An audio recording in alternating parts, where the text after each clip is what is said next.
Николай Николаевич, какая ситуация на сегодняшний день по паводку в Алекминском районе? Ну, на сегодняшний день в Алекминском районе ситуация следующая. В зоне потопления на сегодняшний день находится у нас 4 населенных пункта. Это первый Нюрюктей, второй Нюрюктей, село Кыллах и село Харинцы. Ну, сложная ситуация у нас была в Кыллахе. На текущий момент эвакуационные работы уже проделаны. Граждане переселены на другой берег, село Дапарай. Что касается крупного рогатого скота и лошадей, поголовья лошадей, все они своевременно были переведены в зону временного размещения. И несмотря на непростую ситуацию в селе Кыллах, потери составляют у крупного рогатого скота 3%, в основном телята. Что касается лошадей, то на текущий момент пока потерь нету. Это также несмотря на непростую ситуацию, которая разворачивалась в ночное время, благодаря хорошей работе главы наследия, заместителя главы, все граждане были отселены вовремя на пункты временного размещения. Что касается других населенных пунктов, в первом Нюрюктее тоже благодаря хорошей работе, это, можно сказать, и первый, и второй Нюрюктей, здесь тоже люди все заблаговременно были отселены по крупному рогатому скоту и по поголовью лошадей. Также потерь на текущий момент нету. Такая же ситуация, в принципе, в Харинцах.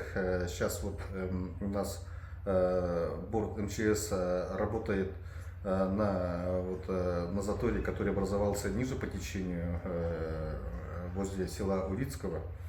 Сейчас подвижки льда пошли, борт находится в селе Урицком и наблюдает, следят за ходом ледохода. Ожидаем понижения уровня воды.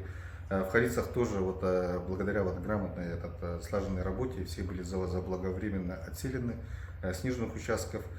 Ну и также по информации по потерям на сегодняшний день тоже потерь нету. Здесь также хотелось бы подчеркнуть то, что наши народные депутаты подключились, Алексей Засимович Колодезников, представители Сахатранснефтегаз тоже всю ночь работали, дежурили. Сейчас в данное время осуществляет работу в первом Нюрюктее.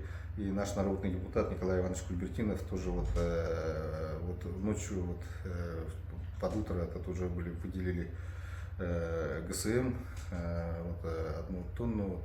Виктор Николаевич Лебедев, генеральный директор. Сейчас 100 литров были переправлены в село Кыллах.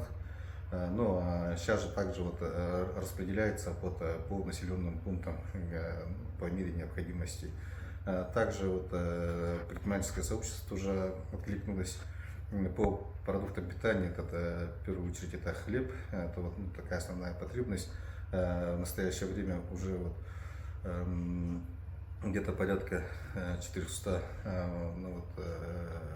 булок хлеба уже выделены. Сейчас мы их будем тоже распределять по тяжелым, по мере потребности, по тем населенным пунктам, где это необходимо. Это опять же Кыллах, это первый Нюрюктей. Ну и также ждем информации и потребности по второму Нюрюктею, который в настоящее время отрезан. В 14:00 будет выезд со всем необходимым, с продуктами, а также с нашими дорожниками, которые сейчас вчера они следили за ситуацией. Ну и поскольку вода прибывала, то есть не было возможности проведения работ. Сейчас за текущей ситуацией следим. Как только вода пойдет на спад и станет возможным восстановительным работам, дорожники сразу же приступят к работам. Представьте, пожалуйста. Николай Харбин, глава Алекминского района. И как приостановлен нет обучения по наслегам? Что? Обучение? Обучение, да. Так, по основному-то у нас приостановлено, конечно, по Кыллаху у нас, поскольку наша школа находится на другой стороне, в селе Дапарай, там образовательный процесс, он не остановлен. по другим, поскольку там введены локальные ЧС, конечно, там все силы и средства вот, мобилизованы по, вот, недопущению вот, таких больших ущербов. То есть сейчас пока не до этого, скажем. А в каком месте произвели взрыв? Так, ну, борт со взрывниками работает вот, возле населенного пункта Урицк, где образовался затор чуть выше по течению, вот, в местности Харабалык. Вот в этой местности вот, ведут работы. И сейчас вот повторюсь, что вот перемычка пробита и ледоход пошел. Но следим за вот, событиями и ждем от понижения уровня воды. Как только это понижение пойдет, мы все почувствуем, вот, в первую очередь вот, по Харинцам, а также вот, по долине нашей.